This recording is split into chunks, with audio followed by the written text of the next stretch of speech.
Right. Good. Okay, so welcome. My name's David Levy, Professor David Levy. I've been at the University of Massachusetts, Boston for 29 years, almost all of my academic career. Before that, I had a career in working in a medical imaging company that actually brought me to Boston. You can hear where my accent's from, perhaps.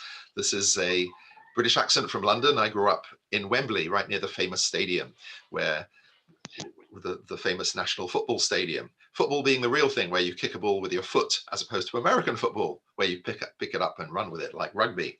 But anyway, that is digressing.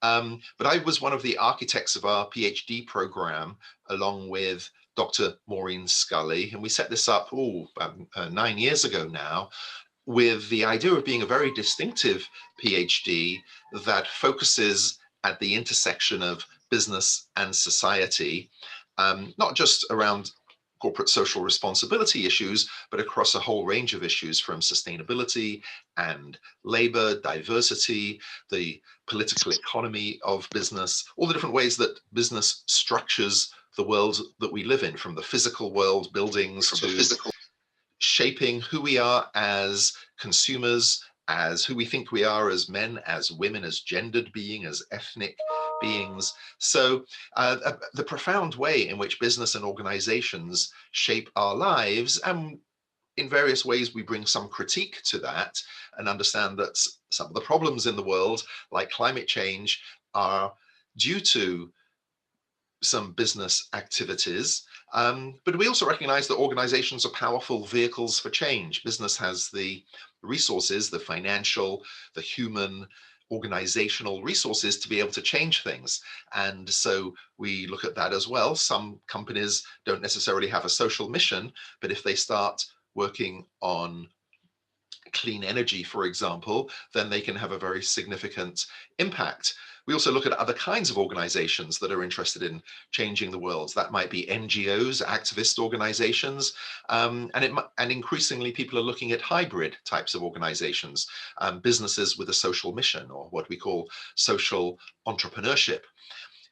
My own background, my own research is in the area of climate change. Been working on that for over 15 years, and published and teach about it and get to give some lectures about it. So it's much more broadly recognized than when I started that this is one of the biggest problems facing the Earth. Not the only problem, but a pretty big one, and not an easy one to fix. But it is very interesting to see how business has got on board in the last few years in trying to solve this, and not just oil companies and coal companies. This involves finance and insurance. It's interesting to see such a broad range of businesses that are engaged, and how this is going to impact so many different companies. But we have people interested in a broad range of business and society issues. One of the students that I supervise, to give you a taste of it, is doing her doctoral thesis on Uber and Lyft, these platform companies, and how the software algorithm becomes your boss. So that's becomes very interesting when workers don't even interact with a human resource person. They're controlled by an algorithm and public rating systems. And so these platform technologies intermediate the relationship between workers and the companies.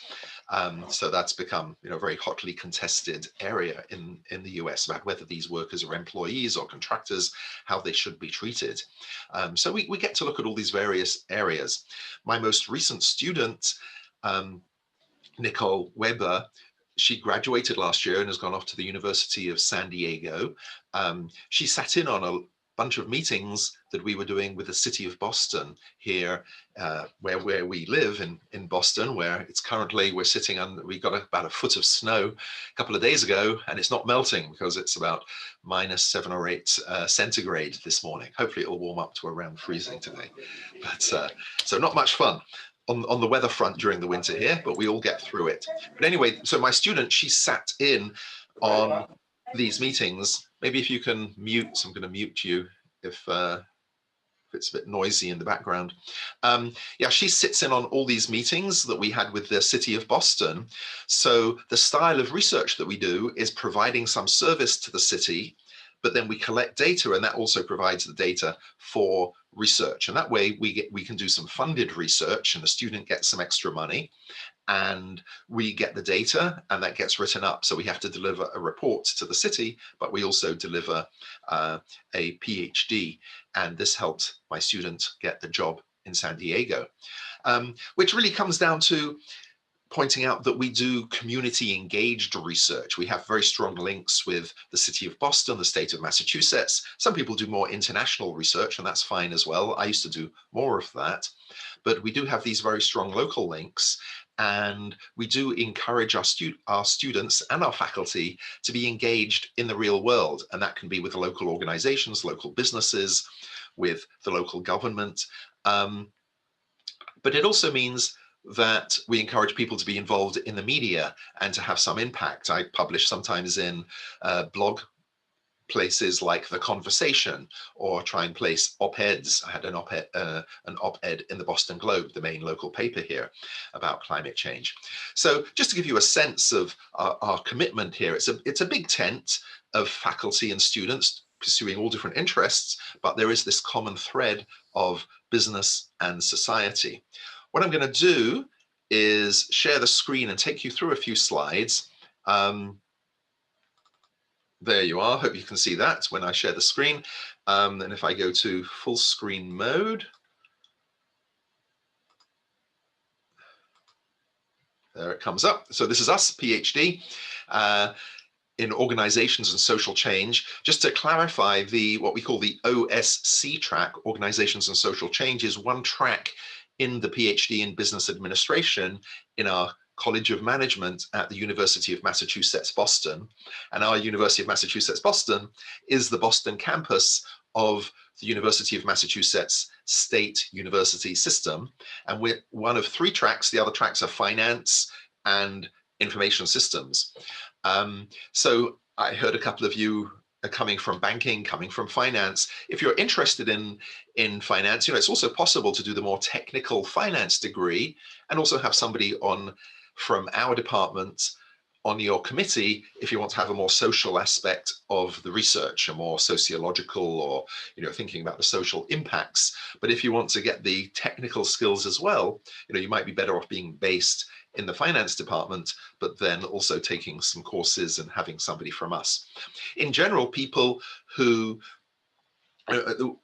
do make use of the broader ecosystem at UMass. So some people with more international interests, for example, might be based in our department, but also have an external faculty member on their committee from international relations, global studies, or conflict resolution, for example. So you actually do have to have at least one person on your committee from a different college. So I'm the graduate program director, it says there. I'm sort of in charge of this process, in charge of this track. And these are the kind of areas, I've already mentioned some of these. We're only accepting 4 people, so it will be competitive. We put off admission last year, partly because of COVID and some other reasons. So 4 places, but the really key thing here is to match you up and to make sure when we admit you that there's a professor with a capacity and interest who's willing to supervise. This isn't like an undergraduate or regular master's degree. A PhD is a big commitment of time, of financial resources, sometimes involves moving your family to Boston. For those of you who don't live here, it's a full-time commitment because it's a very intensive period of work and study and writing and reading and working with a professor. So it's important to match up and make sure that there is a professor who has those interests. So I'll encourage you as well to look through our faculty and find somebody with whom your interests do match. So for example, I've mentioned myself and a couple of others in sustainability. We have one person who's very interested in employee ownership and different forms of governance and how workers can have a more formal voice. He actually owns some shares in a local brewing company that's owned by the workers, Democracy Brewing. There's a nice double entendre of a name. Diversity, social enterprise, these are the sort of hybrid companies that I mentioned before, and a couple of faculty very interested in that. Social movements, all the different ways in which business intersects with society. Okay, and cultural industries. Yes, Professor Pacey Foster, who's interested in both the economic development aspects of arts, movies, music, and how these industries network, how they grow, why, for example, rap music started off in Boston, but then migrated to New York, and we didn't quite have the infrastructure to support it here. So he's very interested in that area. So we have some of these more idiosyncratic areas as well. More about the program. Yes, I said it's a full-time program. What that means is that you can't hold down a full-time job and do this program. It's not structured that way. We have daytime classes, and there's simply too much work to be able to do that. If you can do some part-time consulting or maybe teach a class on the side, people do manage to do that. You can earn a little bit of extra income. Some people might be working 5 or 10 hours a week, doing some consulting on the side. But the full-time program is a commitment both for the studying and nominally at least to get the $25,000 a year stipend that I mentioned here. You have to commit 18 hours a week to be a teaching assistant or a research assistant. At least in the first year or two, we make it a research assistant, and nobody really does 18 hours for that. We tell the professors to go easy on you, recognizing that you're deep into all the reading, writing, the coursework, but nevertheless, nominally at least, that is a part of the commitment. And by the second or third year, we might be asking you to be a teaching assistant to one of the professors. That's actually very good experience, because later on, we do require that you teach at least one class, but that actually really helps when you get on the job market. Okay, you do need to have a 4-year undergraduate degree, 3 years if you're from the UK or Australia, places where they have 3-year degrees. A master's degree is preferred. Almost everybody actually does have a master's degree. And we do look for experience in research and writing, because those are the 2 key capabilities. We are waiving the GRE, GMAT this year because of COVID, and we know some people can't get to the test centers. Nevertheless, we are encouraging people to submit the scores if you have them or if you can take it, because it is evidence of written and quantitative capabilities. So those are very important. And if you don't send in a score, we'll be looking much more closely at other evidence of reading and writing. It's important that you embark on this understanding that it is an intensive intellectual academic program, because we don't want to waste your time, and you shouldn't be wasting ours. And we do lose a few people after a year or two when they realize that this isn't for them. It's primarily a PhD is primarily a training to become an academic, to be a professor, to teach and to write and to do research. So we do have a few people who go off and become consultants. They become, say, a research director in a nonprofit. We had one who became the executive director of a nonprofit.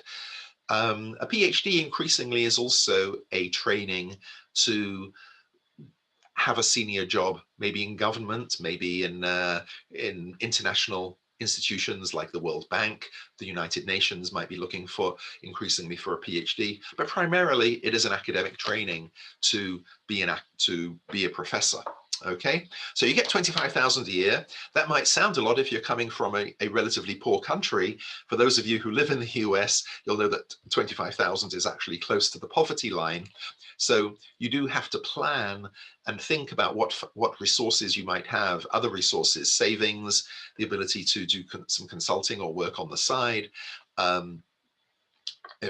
With myself and my wife, we supported each other through our PhDs. One of us worked, one of us was studying to get through our PhDs while we both did them. So yes, we're doctor and doctor at home. You get the 25,000 stipend over 4 years. Used to be 3, we managed to extend it to 4, but remember, some people do take 5 years to get through the program. That's another reason why you need a bit of a cushion. There are some financial aid sources available, and we do encourage you to look for external scholarships as well. There are literally thousands of scholarships, but sometimes for very narrow areas. Somebody who's coming from Africa and wants to study climate change, there are all sorts of small scholarships, and you have to do your own research. Not too many people actually get them, but they are there, and if you're smart about it, there might not be too many people in the particular pool to which you are applying, but it is increasingly important to be looking for those extra sources of money. There are some fees right now, about $1,200 a year of mandatory fees, which is primarily the health fee. Unfortunately, that's jumped in recent years. As you know, the United States has the worst health system in the developed world, and it can be relatively expensive. This is actually a very heavily subsidized healthcare plan, and you end up paying total fees of about $1,200 a year, unfortunately, which we can't waive, but you are exempt from all the tuition and fees that go along with the courses. So all the regular tuition and fees, which is, would otherwise be about $40,000 a year for international students, maybe about 50, maybe about 30 for domestic students. That's all waived as long as you're in academic good standing. Our faculty, I should say, we're all very well known in our fields. I was department chair for 6 years, and proud to say I played some role in developing our department so that we have professors who go to international conferences. They publish in journals like this, the Journal of Management Studies. They're very cutting edge. They know people in the field. We're well networked. And we help you do that as well. So part of our role as dedicated teachers and mentors is to work with you, the students. We'll take you to conferences, we'll co-author papers. I was just on a call yesterday with one of my prior students working on a paper, and I'll make sure that she is first author. We want to make sure that our students get that start in their academic life. We'll take you to conferences. Well, we can when COVID is over and we can start traveling again. So we do take the mentoring very seriously and help you get jobs. So we have been quite successful in placing our students in good universities, not necessarily Harvard, but in very solid places like University of San Diego, Ohio State, and so on. Okay, there's a link here to student achievements.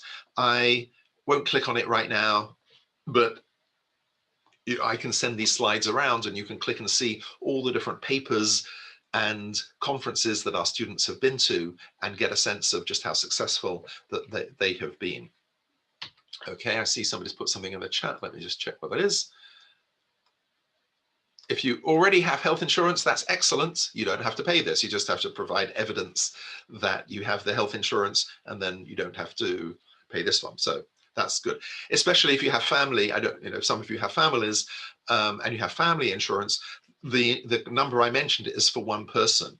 Unfortunately, if you have other family members that you need to insure, the university doesn't subsidize them. And then it's about another something like $2,000 or $3,000 per, maybe about $3,000 per person per year. So family health insurance can start to become quite expensive if you are, especially if you're coming from overseas. Okay, so one more person in the chat. So a few things here. Well, I'll come to these questions later. Let me go through this first. Okay, we talked about GMAT, GRE waiving just this year, but just to give you a sense of the caliber that we're looking for, the average score of recent successful applicants is about 650. What this means is we're looking for people at roughly in the 70th percentile at least or higher. If you're really bombing these scores, you shouldn't be saying, oh, that's great, I don't need to submit them this year. What it means, you have to really think carefully whether you're going to be able to get through the program. Okay, TOEFL, if you're coming from a non-English speaking country, you do have to take the TOEFL test. We are accepting Duolingo this year. I'm not an expert on all of these things. If you have done a 4-year degree in an English speaking country or a master's, then you are exempt as well from the language requirement. But again, you have to submit the request. You can't just assume it. You have to submit the request and your documents. Okay, we can waive your application fee on a case-by-case basis.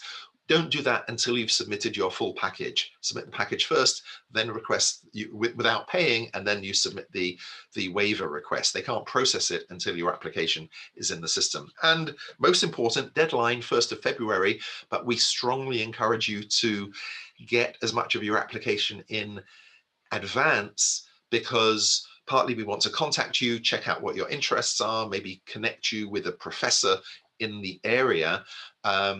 We're doing this on a rolling basis and trying to, figure out who the class will be in advance. The other reason is sometimes there are documents missing. Sometimes it takes time to get a transcript from your university into our system. If you're doing this January 31st, it's not going to get into the system in time, okay? Which is really why we do need these few weeks. We need you really to try and get your application in the system in the next couple of weeks, so we have a few weeks spare to make sure that everything is in there, to evaluate it, to see what's missing, and to try and match you up with a faculty member. Why aren't we moving on here? There we are. I'm not going to go over this, not really that relevant. If anybody has been in another PhD program, we can talk about that. If you have very specific questions, I'm not the person, right? I'm more of the academic contact, but regarding the nuts and bolts of the application and how to send documents, the contact is here, graduateadmissions@umb.edu. There's also a phone number.